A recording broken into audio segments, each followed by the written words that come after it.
তো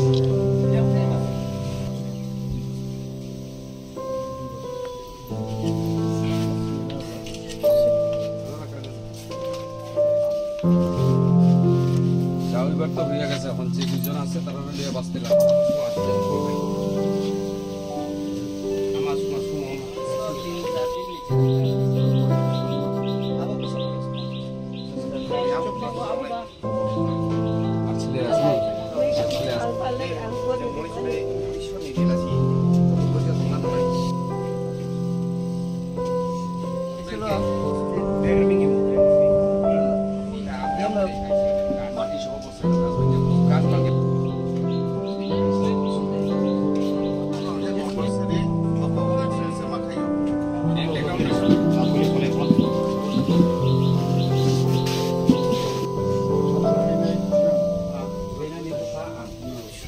এপ্রিল একটা মর্মান্তিক ঘটনা ঘটে গেছে।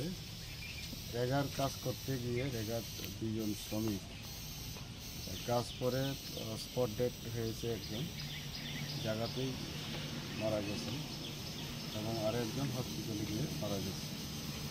তো দুজনের মধ্যে একজন তো কলেজ কমপ্লিট করেই বাড়িতে এসেছিল, বাবার পরিবর্তে সে কাজ করতে গিয়েছিল রেগার, সেখানেই উনি মারা গেছেন। এবং আর একজন ছোট্ট একটা বাচ্চা 1.5 বছরের মা মারা গেছেন। তো মানে ছেড়ে চলে গেছে মাকে, এখন অনাথের মতো শিশু রয়েছে। তো তাদের বাড়িতে আমরা আজকে আমবাসা মণ্ডলের সভাপতি আমাদের সঙ্গে রয়েছেন এবং জেলার নেতৃত্বরা রয়েছেন, পঞ্চায়েত সমিতির চেয়ারম্যান, আমাদের স্থানীয় আমাদের কার্যকর্তা এখানে সবাই আছেন। তো ওনার বাড়িতে আমরা গেলাম আজকে আরেকটি বাড়িতে, এখন আরেকটি বাড়িতে আমরা এখানে এসেছি। তো সরকারের তরফ থেকে তাদেরকে ডিসাস্টার ম্যানেজমেন্টের যে স্কিম রয়েছে সেখান থেকে 4 লাখ টাকা করে দেওয়া হবে।